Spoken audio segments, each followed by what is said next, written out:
Hello, Solly here.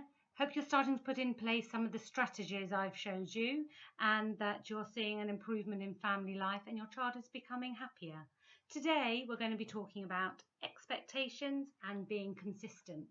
Your child will be confused if one day you allow him or her to go to bed when the big hand is up, pointing straight up, and the little hand is on the 8 where you've put the blue tack, and another day you say no, you have to go to bed at a different time. That is a recipe for meltdowns and an evening ahead of tears and tantrums. Do the same thing every day. Use the visual timetable that I showed you in video 1, and the day has to follow that consistent pattern. Routine is key. Decide on the rules that you and your partner want to stick to. You and your partner have to be together on this. You and your partner have to be together on this. Our children are very cheeky and they will play off one partner against another. So you have to have private, quiet conversation away from your child and decide what it is we are going to stick to today. And that is exactly what you and your partner have to do. You have to play this together and show that your child that you are in this together. He will play one of you off against another.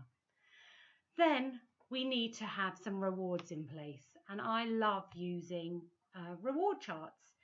Decide what your child's interests are. If he or she loves Frozen and can't let it go, then go on Google and Google reward charts on images, and you will come up with every single reward chart that you can possibly dream of.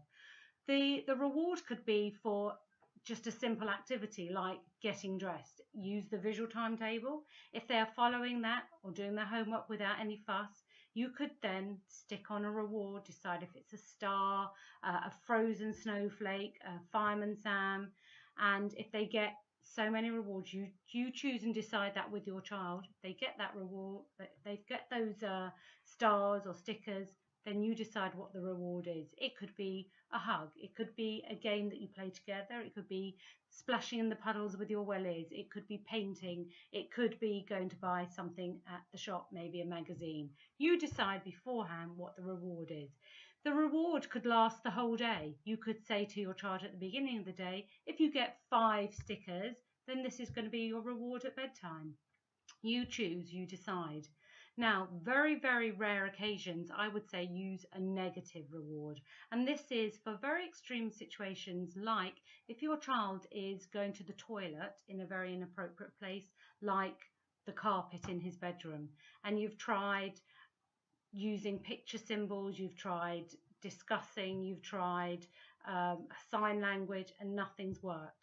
So on these occasions, I would say start with 3 or 5 stickers, and every time some of this kind of behaviour occurs, you take 1 sticker off.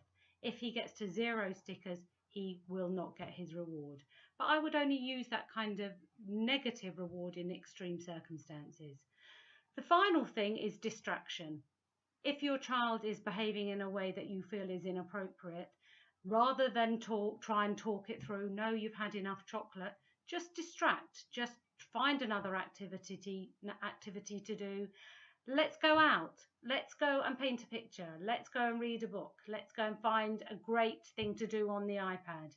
You choose the distraction that you think will work with your child. Next time I'm going to be talking about the importance of letting your child let off steam. Thank you. Bye.